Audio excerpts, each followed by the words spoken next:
آج وہ خاکہ ذہن میں بنا لیجئے اور کچھ آپ کو الجبرے کے فارمولے ہاتھ میں آ جائیں تاکہ خود آپ میں صلاحیت پیدا ہو جائے پرکھنے کی کہ اس فارمولے کو اپلائی کر کے دیکھ لیں یہ شرک ہے یا نہیں. یہ دو کام تو میں انشاءاللہ آج کر دوں گا، آپ مطمئن رہیں. باقی یہ کہ تفصیل وہ تو ہر سلسلے میں تفصیل پھر بہت ہوگی، وہ شوق ہو تو وہ کیسٹ آپ سنیے. تو تین تقسیمیں ہو گئی. شرک فی الذات، اللہ کی ذات میں کسی کو شریک کر دینا، یہ سب سے زیادہ نمایاں، سب سے زیادہ جلی، سب سے زیادہ عریاں اور اللہ تعالیٰ کو سب سے زیادہ مبغوض اور ناپسند شرک ہے. شرک فی الصفات نمبر 2، یہ ایک علمی مسئلہ ہے جس میں آدمی ٹھوکر کھا جاتا ہے اگر محتاط نہ ہو. بڑے سے بڑے آدمی کو ٹھوکر لگ جائے گی. اس کا میں فارمولہ صرف آپ کو دوں گا، وہ ذہن میں رکھ لیجئے، پھر جہاں چاہیں اپلائی کیجئے، انشاءاللہ تعالی آپ کو ٹھوکر نہیں لگے گی. شرک فی الحقوق، اسی کا دوسرا نام شرک فی العبادت ہے. اللہ کا حق کیا ہے بندے پر؟ بندہ اللہ کی عبادت کرے، لیکن اس کو 5 اس کے مظہر ہیں، وہ ان میں گن کر بتا دوں گا کہ یہ شرک فی العبادت ہے. شرک فی العبادت کی اکثر شکلیں وہ ہیں کہ جو عملی شرک علماء جسے کہتے ہیں، اور اس کی شکلیں وہ ہو جائیں گی جن کو شرک خفی کہتے ہیں. تو سب سے جلی شرک فی الذات، سب سے خفی شرک فی الحقوق یا شرک فی العبادت. درمیان میں ایک علمی اعتبار سے مسئلہ ہے شرک فی الصفات کا.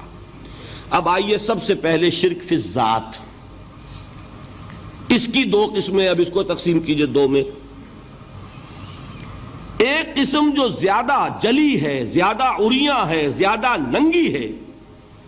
یہ عجب ستم ظریفی ہے تاریخ کی کہ وہ ان قوموں میں پیدا ہوئی جو اپنا تعلق رسولوں سے جوڑتی ہیں. کیا کہ کسی کو خدا کا بیٹا بنا دینا، بیٹی بنا دینا. اب ظاہر بات ہے بیٹا بیٹی بنا دینا بالکل ہم پلہ کر دیا کہ نہیں؟ نو وہی ہو گئی کہ نہیں؟ دیکھیے غور کیجئے. گدھے کا بیٹا گدھا ہوگا، گھوڑے کا گھوڑا ہوگا، خدا کا خدا ہوگا. انسانوں میں آ جائیے، سید کا بیٹا سید ہوگا، مغل کا بیٹا مغل ہوگا. یہ بالکل ہم کفو بنا دینے والی بات ہے، بالکل ہم پلہ، ہم جنس، ہم نوع. یہ بدترین شرک ہے.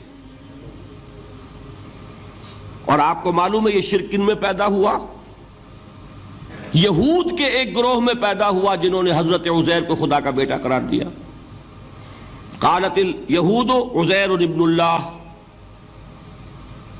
سب سے زیادہ پیدا ہوا عیسائیوں میں جنہوں نے حضرت مسیح کو خدا کا بیٹا قرار دیا.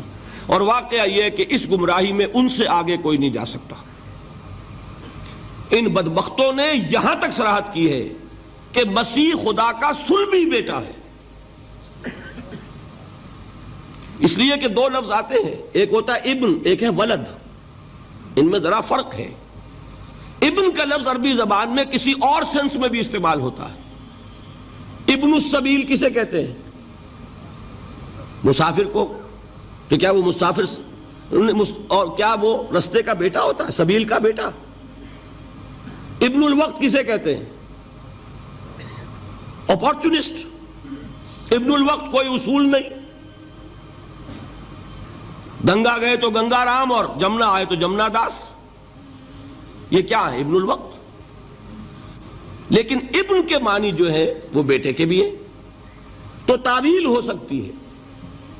لیکن انہوں نے ولد کہا ہے. ولد کسے کہتے ہیں؟ صلبی بیٹے. یہ بدترین شرک ہے. یہی وجہ ہے کہ قرآن مجید میں آپ دیکھیں گے کہ جتنا غضب اللہ کا ان پر بھڑکا ہے اس عقیدے پر. وَيُنذِرَ الَّذِينَ قَالُوا اتَّخَذَ اللَّهُ وَلَدًا. یہ قرآن نازل ہوا ہے محمد پر صلی اللہ علیہ وسلم تاکہ وہ خبردار کریں انہیں جنہوں نے یہ کہا ہے کہ اللہ نے کسی کو بیٹا بنایا. یہ سورہ کہف میں ہے، اور اگلی سورت سورہ مریم میں تو ایسا غضب اللہ کا ظاہر ہوتا ہے. وَقَالُوا اتَّخَذَ الرَّحْمَنُ وَلَدًا لَقَدْ جِئْتُمْ شَيْئًا إِدًّا. تکاد السماوات یتفطرن منہ وتنشق الارض وتخر الجبال حدا ان دعوا للرحمن ولدا وما ينبغي للرحمن ان يتخذ ولدا. انہوں نے کہا کہ رحمان نے کسی کو بیٹا بنایا. تم بہت بڑی گستاخی کی بات کر رہے ہو. تمہاری اس گستاخی کی وجہ سے آسمان پھٹ پڑنے کو ہے, زمین شق ہو جانے کو ہے, اور قریب ہے کہ پہاڑ ایک دھماکے کے ساتھ گر جائیں, کہ انہوں نے خدا کے لیے بیٹا تصنیف کر دیا. حالانکہ اللہ رحمان, اس کی شان اس سے بہت بلند و بالا ہے کہ اس کے کوئی بیٹا ہو. اس کی وجہ بھی سمجھ لیجئے کہ بیٹے کی ضرورت کسے ہوتی ہے؟ جو خود فانی ہو. کیوں ہے آپ کو طلب بیٹے کی؟ ہم نہ ہوگے ہمارا نام زندہ رہے گا. یہ ایک ایٹرنل ہونے کی خواہش ہے, انہیرنٹ. نام چلے گا, اسی لیے بیٹی سے آدمی سمجھتا ہے کہ نام نہیں چلتا. یہ طلب جو ہے بیٹے کی کیوں ہے؟ بیٹے سے نسل چلتی ہے. اس کی ضرورت کس کو ہے؟ جو خود فانی ہے. وَمَا يَنبَغِي لِلرَّحْمَنِ أَن يَتَّخِذَ وَلَدًا, جو خود باقی ہے ہمیشہ کے لیے, اس کو کوئی احتیاج نہیں. تو آپ نے بات سمجھ لی. میں بہت مختصر بات کروں گا آج. اسی طریقے سے حضرت ابراہیم کی نسل سے تھے جو مکے کے لوگ اور عرب کے لوگ, بنی اسماعیل.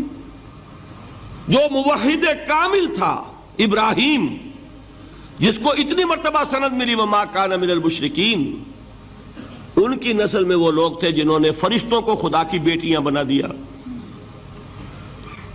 یہ جو ان کی دیویاں تھیں یہ مؤنث, لات, عزا, منات, یہ سب کیا مؤنث نام ہے. انہوں نے یہ کہا کہ فرشتے جو ہیں وہ خدا کی بیٹیاں ہیں. اصل میں عقیدہ کیسے ہوتا ہے؟ انہوں نے کہا بڑے لاڈلے ہیں, لاڈلی ہوتی ہے بیٹی بہت زیادہ, تو یہ خدا کی بیٹیاں ہیں. ہوتے ہوتے ان کا یہ عقیدہ ایسا پکا ہوا کہ بجائے استعارے کے اب انہوں نے حقیقت بنا دیا یہ خدا کی بیٹیاں ہیں.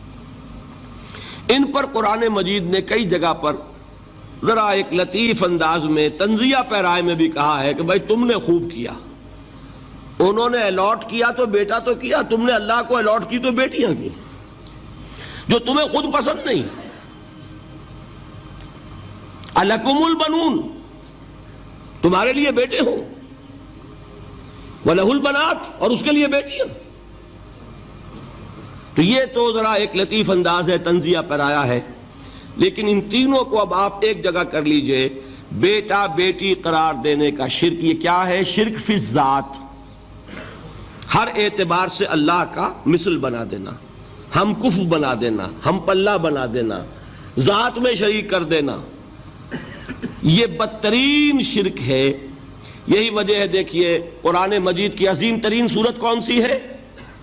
سورہ اخلاص, جو ایک تہائی قرآن کے مساوی حضور نے قرار دیا, جس کو سنو سے قرآن کے مساوی, وہ در حقیقت اسی شرک کی نفی پر ہے. قل هو اللہ احد اللہ الصمد لم یلد ولم یولد ولم یکن لہ کفوا احد. یہی آیا اس میں سورہ بنی اسرائیل کی آیت آخری میں نے سنائی تھی, وَقُلِ الْحَمْدُ لِلَّهِ الَّذِي لَمْ يَتَّخِذْ وَلَدًا. کہو کہ کل شکر اور کل تعریف اس اللہ کے لیے جس نے کسی کو اپنا بیٹا بیٹی نہیں بنایا.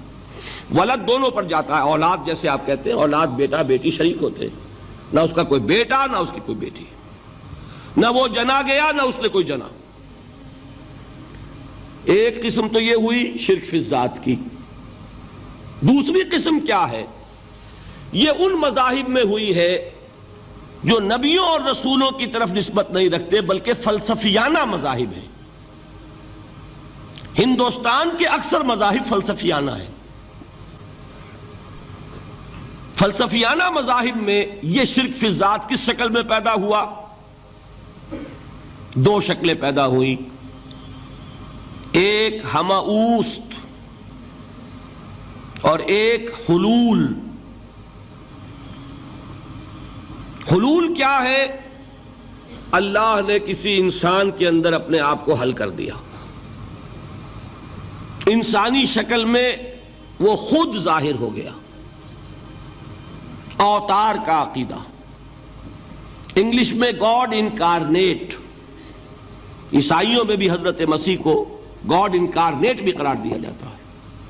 خود خدا نے یہ شکل اختیار کر لی۔ رام چندر جی ہوں، کرشن جی مہاراج ہوں، کیا ہے؟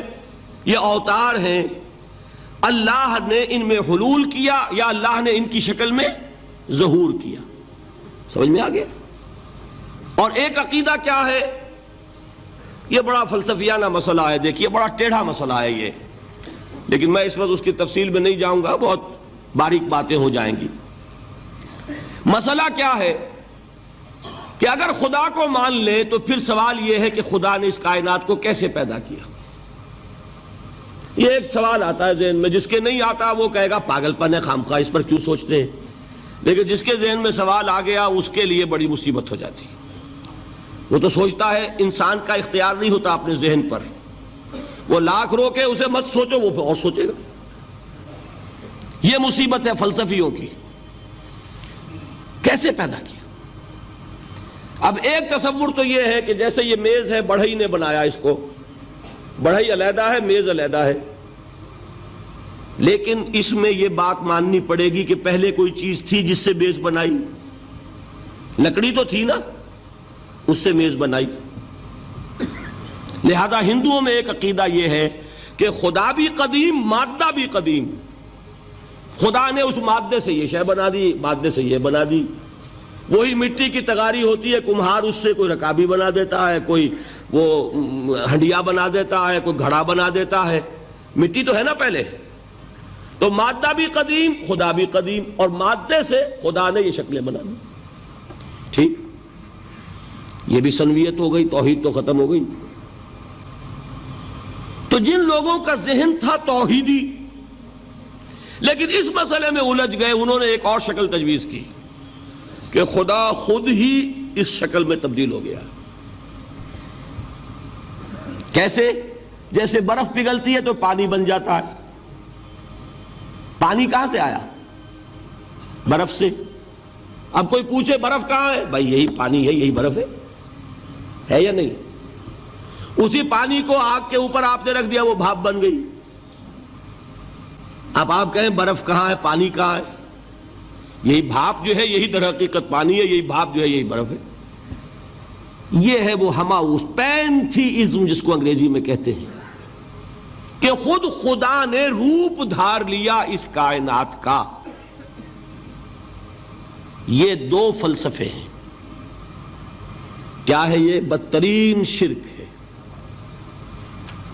پہلی اگر شکل ہے تو وہ انسان خدا قرار پا گیا، جس کو اوتار مانا وہ خدا ہو گیا کہ نہیں؟ اور دوسری شکل میں تو ہر چیز ہی خدا ہے، یہ بھی خدا، یہ بھی خدا، پتھر بھی خدا، درخت بھی خدا، ہر چیز خدا۔ اس لیے کہ وہ برف پگھلی ہے تو پانی بنا ہے، وہ پانی چاہے زیر زمین آ رہا ہے، وہ پانی چاہے زمین کے اوپر دریا کی شکل میں آ رہا ہے یا زمین میں سوتے چل رہے ہیں، پانی تو وہی برف ہے جو پہاڑوں پر ہمالیہ پر پڑا ہوا ہے، وہی پگھل رہا ہے، یہ کچھ بن رہا ہے۔ یہ ہے شرک فی الذات کی دوسری قسم جو دنیا میں رہی، پینتھیزم اور انکارنیشن، یا حلول اور ہماؤست۔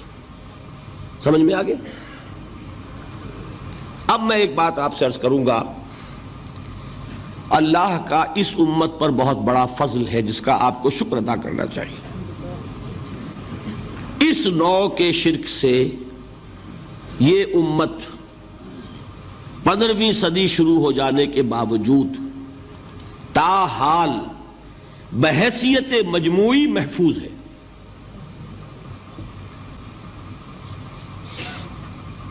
میں نے بحیثیت مجموعی کہا ہے، کوئی افراد یا عوام الناس یا جوہلا یا شعراء یا نعت گو وہ مبالغہ آرائی میں کوئی بات کہہ دیتے ہوں تو وہ علیحدہ بات ہے، لیکن مسلمانوں میں کوئی مستند فرقہ اور اس کے جو مستند عقائد ہیں ان میں الحمدللہ آج تک ایسی کوئی چیز شامل نہیں۔ اس کا جب آپ تقابل کریں گے نا، آپ کا کیا خیال ہے عیسائیوں کو حضرت مسیح سے کتنی محبت تھی؟ اس کا تقابل کیجئے جو محبت مسلمانوں کو رہی حضور کے ساتھ، عیسائیوں کی محبت عشر عشیر نہیں بنے گی، اس محبت کے باوجود کہ ہمیں 10 گنا 100 گنا 1000 گنا زیادہ محبت ہے حضور کے ساتھ، لیکن دیکھیے کہ انہوں نے خدا کا بیٹا بنا دیا۔ یہاں کسی نے حضور کے بارے میں یہ بات آج تک کہی؟ یہ بہت بڑا کنٹراسٹ ہے نا۔ یہ در حقیقت عقیدت اور محبت کا غلو ہوتا ہے۔ تو عقیدت اور محبت کی کمی تو یہاں بھی نہیں، الحمدللہ ان سے زائد ہے، لیکن الحمدللہ ثم الحمدللہ ثم الحمدللہ خدا کا بیٹا تو کسی نے نہیں بنایا۔ اچھا میں ایک اور کنٹراسٹ آپ کو دکھاتا ہوں تاکہ آپ اللہ کا شکر کریں۔ حضرت علی کی کیا نسبت ہے حضور کے ساتھ؟ نبی اور امتی۔ حضرت علی کو خدا کہنے والے پیدا ہوئے کہ نہیں؟ بتائیے نا، کیا وجہ ہے کہ علی کو خدا کہنے والے پیدا ہوئے لیکن محمد کو خدا کہنے والا پیدا نہیں ہوا صلی اللہ علیہ وسلم ورضی اللہ تعالی عنہ؟ بہت اہم بات ہے، غور کیجئے گا اس کو۔ حالانکہ حضرت علی کا رتبہ کہاں، حضور کا کہاں؟ آج بھی آپ دیکھیے آپ کے جاہل عوام کے زبان پر نعرہ یا علی مدد کا ہوتا ہے، یا محمد مدد کسی نے کہا آج تک؟ یہ یا محمد لکھنے کے کام آتا ہے صرف، وہ مسجد پہ لکھ دو تاکہ پتہ چل جائے یہ فلاں فرقے کی مسجد ہے، دوسرا خود ہی بھاگ جائے وہاں سے۔ یہ صرف اس کام کے لیے ہے۔ باقی جہاں اصل میدان میں بات آتی ہے کوئی نعرہ لگاتا ہے یا محمد مدد، محمد کا رتبہ اونچا یا علی کا؟ تو ان سے کیوں نہیں مدد مانگی؟ یہ سوالات آپ کے سامنے رکھ رہا ہوں میں۔ پھر یہ کہ جس طریقے سے کہ غوث اعظم کو پکارا جاتا ہے، کیا محمد کو پکارا جاتا ہے؟ کیا نسبت ہے؟ حضرت علی تو پھر بھی صحابی ہے، خلیفہ چہارم ہے، حضور کے چچا داد بھائی ہے، داماد ہے۔ غوث اعظم تو بہرحال وہ نسبت تو نہیں ہے۔ دیکھیے میں اس کا تعلق جوڑتا ہوں ختم نبوت سے۔ جس طرح اللہ نے خصوصی حفاظت فرمائی ہے قرآن کی، اسی طرح خصوصی حفاظت فرمائی ہے محمد الرسول اللہ کی۔ یہ اسپیشل پروٹیکشن ہے، ورنہ نہیں ہو سکتی تھی۔ یہ خصوصی تحفظ ہے اللہ کا۔ یہاں بگاڑ پیدا ہو جائے تو صحیح کون کرے گا؟ اب حضرت مسیح کی اصل حقیقت تو حضور نے آگے بتا دی۔ ذالک عیسی ابن مریم قول الحق الذی فیہ یمترون ما کان للہ ان یتخذ ولدا سبحانہ۔ یہ حضور نے آ کر حضرت مسیح کی حقیقت بیان کر دی کہ نہیں؟ سورہ مریم کی یہ آیات سنی تھی نجاشی رحمت اللہ علیہ نے جب حضرت جعفر ابن ابی طالب کی زبان سے، تو کیا کہا تھا تنکا اٹھا کر، خدا کی قسم جو ان آیات میں مسیح کا مقام بیان ہوا ہے، مسیح اس سے تنکا بھر بھی زیادہ نہیں ہے۔ لیکن اگر محمد الرسول اللہ کو خدا کا بیٹا بنا دیا گیا ہوتا یا خدا بنا دیا گیا ہوتا تو کون آتا اس کی اصلاح کے لیے؟ جیسے قرآن مجید کا تحفظ ہے ایسے ہی محمد الرسول اللہ کا تحفظ ہے۔ وہ تحفظ ہوا کیسے ہے؟ جتنا قرآن مجید نے ایمفیسائز کیا حضور کی بشریت کو، قل انما انا بشر مثلکم، اے نبی ان کو بتاتے رہیے، بار بار بتائیے کہ مجھے کچھ اور نہ بنا لینا، میں بھی بشر ہوں، انسان ہوں۔ ہاں مجھ پر وحی ہوتی ہے، تم پر نہیں ہوتی، یہ فرق ہے۔ میں رسول ہوں، تم نہیں ہو۔ یہ بعد میں ذرا اور مسئلہ میں واضح کروں گا، ابھی صرف یہ نوٹ کیجئے کہ یہ تحفظ جو ہے، جیسے قرآن کو تحفظ دیا لیکن اس کے لیے ذرائع بھی ہے نا۔ یہ حفظ قرآن کا سلسلہ جو ہے یہ اس کا ذریعہ بنا، یہ رمضان میں تراویح جو ہے اس کا ذریعہ بنی۔ ہمارے ملکوں کے اندر تو حفاظ کو مسجدیں نہیں ملتی، تلاش کرتے پھرتے ہیں، اور ایک جیسا کہ اینول جشن ہوتا ہے قرآن مجید کا، ہر حافظ اپنا حفظ تازہ کر رہا ہے، حفاظ لگے ہوئے ایک دوسرے کے ساتھ تازہ کرنے میں۔ یہ ذریعہ ہے اللہ تعالیٰ نے کہ جس کے ذریعے سے قرآن کو محفوظ کیا. تو حضور کو جو حفاظت دی اس کا ایک طریقہ کیا ہوا؟ قرآن مجید میں حضور کی بشریت کا نمایاں کرنا، اور دوسرا یہ کہ خود حضور نے ایسی باریک بینی سے روکا. یہ بھی آپ کو پسند نہیں تھا کہ میں آؤں تو تم کھڑے ہو جاؤ. سنا کہ نہیں سنا آپ نے؟ صحابہ کو آپ روکتے تھے. ایک صحابی کی زبان سے نکل گیا ما شاء اللہ و ما شئت، جو اللہ چاہے اور جو آپ چاہیں.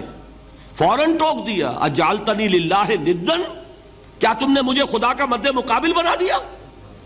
مشیت صرف اس کی ہے. یہ روک ٹوک، یہ وہ چیزیں ہیں کہ جس کی بنا پر اللہ نے تحفظ عطا فرمایا. یہ جو آپ نے فرمایا میری قبر کو کسی جلسے اور جشن کا مرکز نہ بنا لینا، فرمایا کہ نہیں فرمایا؟ اللہ تعالیٰ لعنت فرمائے بنی اسرائیل پر کہ انہوں نے اپنے نبیوں کی قبروں کو وہ میلہ گاہ بنا لیا. یہ ساری وہ ہیں، یہ تحفظات ہیں، یہ بچاؤ ہے. یہ امت کو متنبہ کیا جا رہا ہے کہ محبت اور عقیدت کا غلو جیسے پہلے ہوا، یا اہل الکتاب لا تغلو فی دینکم، اے کتاب والو اپنے دین میں غلو سے کام نہ لو.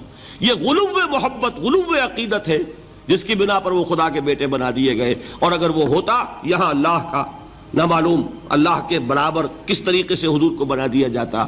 لیکن قرآن نے خود حضور نے اس کی پیش بندی کی، جس کا ظہور ہم دیکھ رہے ہیں کہ اللہ کے فضل و کرم سے یہ امت تا حال بحیثیت مجموعی محفوظ ہے.